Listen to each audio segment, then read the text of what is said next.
Fala pessoas, dia 25/6, terça-feira, e vamos às notícias, porque parece que tem gente que está decepcionado. Teve gente que trilhou caminhos que aparentemente não eram os melhores.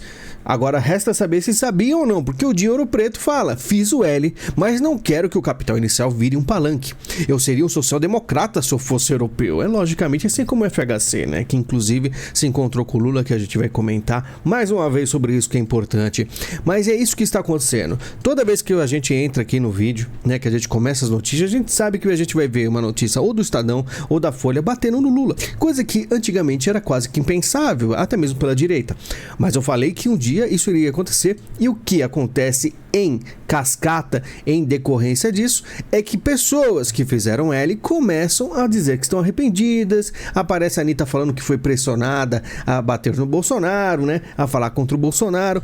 E não temos só artistas, temos também políticos. Lula é omisso e conservador à la carte de Joaquim Barbosa, ex-STF, que apoiou o petista em 2022. Aí ele fez aí alguns tweets como: infelizmente, em inúmeras questões de sociedade, o país é acéfalo. O Congresso omisso, retrógrado, um horror. O presidente da República também omisso em muitas questões, em cima do muro, e em outras, conservador à la carte, e é incapaz de liderar o país em várias áreas em que poderíamos avançar significativamente se o natural poder de liderança e persuasão conferido ao ocupante da cadeira presidencial fosse inteligentemente usado para fazer avançar certas pautas que nos colocam na vanguarda do obscurantismo.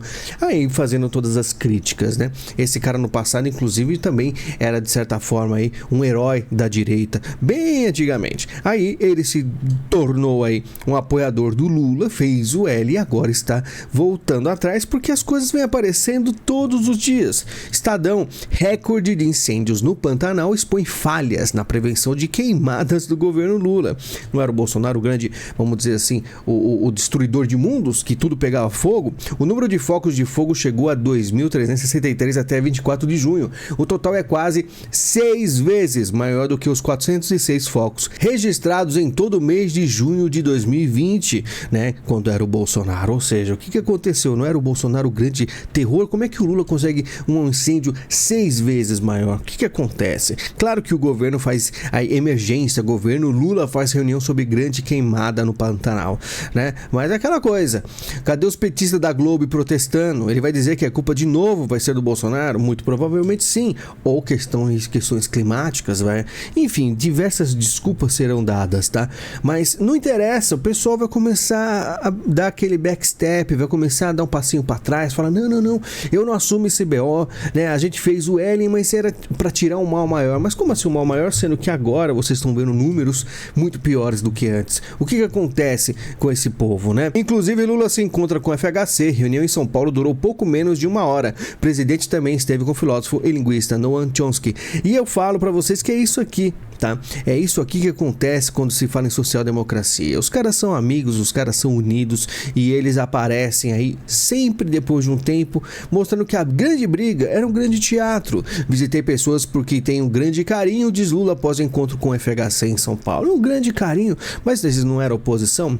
Claro que existe todo aquele romantismo que a Globo News faz, né, com o camarote, sobre o encontro de Lula e FHC. Essa foto é muito simbólica, é a grandeza do diálogo político, né? É a grandeza do diálogo de pessoas que querem fazer o bem, né? Que isso é muito bonito, muito legal, sendo que, sinceramente, eu tenho uma visão completamente, né, oposta a isso, que seria o quê?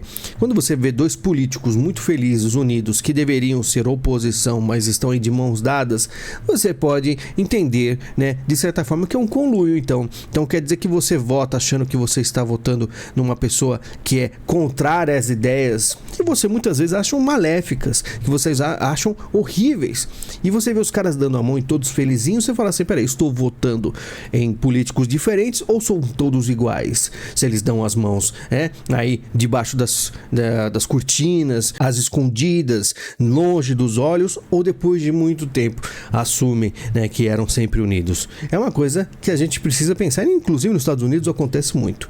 E aí também tem caso de Ciro Gomes. Diz que jangismo irá atrapalhar eleições e elogia governador bolsonarista, bom administrador.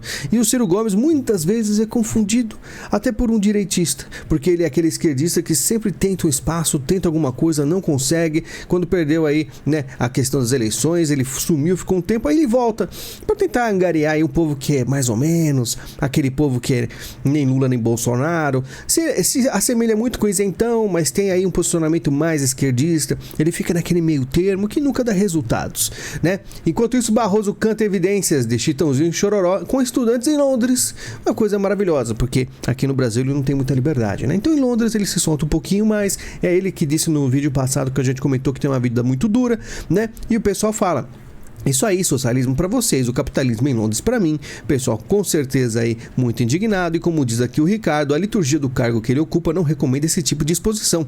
Eis algo desnecessário. Ser ministro da mais alta corte oferece bônus, mas tem ônus também. Isso não é moralismo, é algo para estadistas observarem, tá? E aquela coisa, a gente nunca viu pessoas do STF serem tão públicas, tão aparecendo em tantos lugares, justamente porque eles têm posicionamentos assim, vamos dizer, nem é questão de posicionamento, mas o poder mesmo, até mesmo de passar por cima de legisladores, né?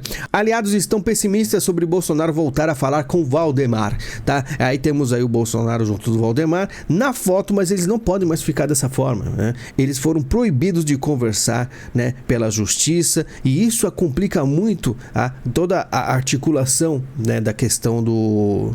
Pode parecer que não, por exemplo, esse negócio do Nunes, né, do Marçal, eles não tendo como conversar próximo, isso atrapalha tremendamente a questão das eleições de São Paulo, porque eles não conseguem entrar num consenso, num acordo, e aí pode gerar desavenças, pode gerar problemas aí, né? Mas os caras não dão ponto sem nó, eles fazem isso com muita certeza. Inclusive, enquanto tá essa corrida de Marçal entrando, pegando 10% do Nunes, Boulos dando aquela risada, Nunes sanciona a lei que batiza a Praça do Parque Ibirapuera de Rita Lee. O que aconteceu? Que petistas aí queriam que o Parque do Ibirapuera se chamasse Ibirapuera Rita Lee. Só que, claro, mudaram, a oposição falou, não pode, põe uma praça então só.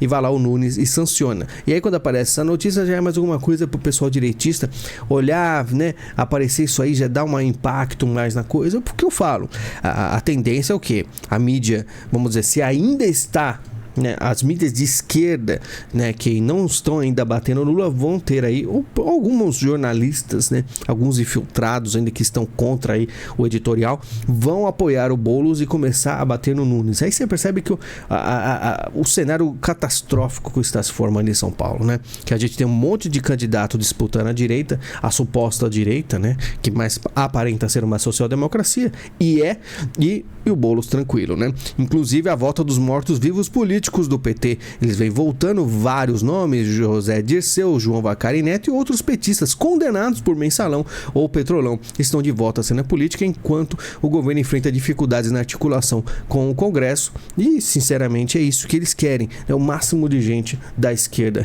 representando Lula, representando, né, os comunistas mais próximos aí do poder, porque eles chegaram para isso, né? Eles não chegaram para ficar brincando, eles querem o controle completo do país, eles têm uma função. Esses dias aí, na verdade ontem eu li um rapaz dizendo, o Lula ele quer destruir o Brasil por causa de vingança. Muito pelo contrário. O Lula, assim como muitos outros que você considera no Brasil super poderosos, eles apenas respondem a chamados lá de fora. Então o Lula ele tem um trabalho a fazer, tá? Ele não faz o que ele quer, ele faz um trabalho muito bem delimitado de comunistas falando, você tem que fazer tal coisa para entregar tal coisa lá fora, e o Brasil ele tem que ser dessa forma.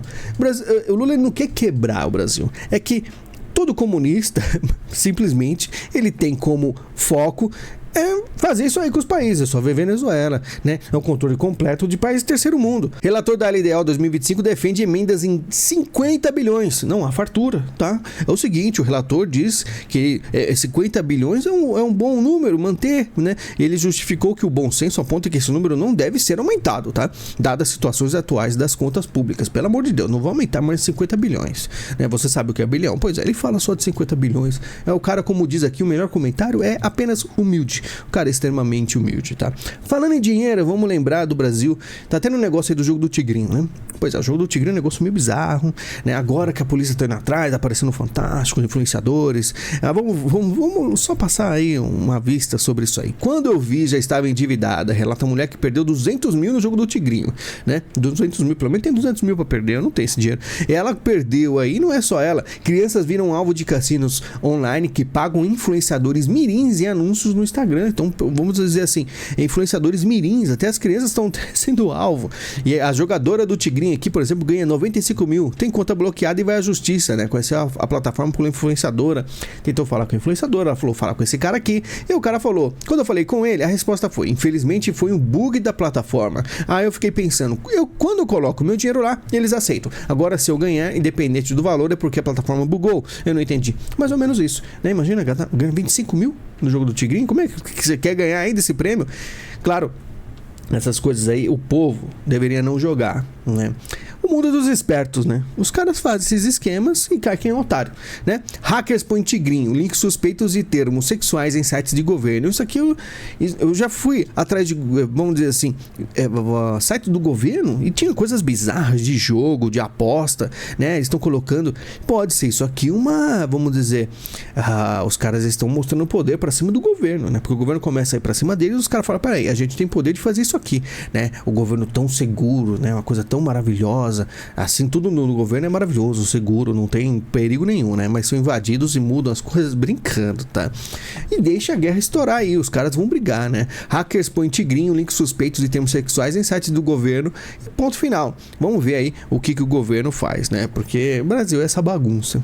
Infelizmente, se fosse um país um pouco mais sério, as pessoas não cairiam nesses tipos de golpe, né? Vê se nos Estados Unidos tem, vamos dizer assim, o caos do jogo do Tigrinho. Ninguém é tão bobo lá, né? Magazine Luiza e AliExpress anunciam acordo para vendas no Brasil em tenda.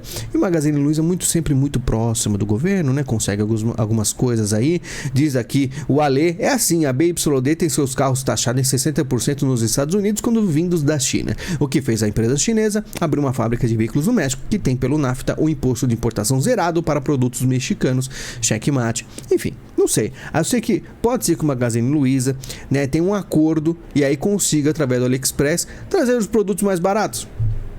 Não sei, só sei do seguinte, que tem várias empresas muito espertinhas fazendo o quê? Eles estão pegando produtos da China, na verdade a Multilaser, várias empresas no Brasil fazem, pega produtos OEM, O-E-M, que são sem a marca, eles vão lá e põem só a marca lá, né? Eles chamam de adesivo, né?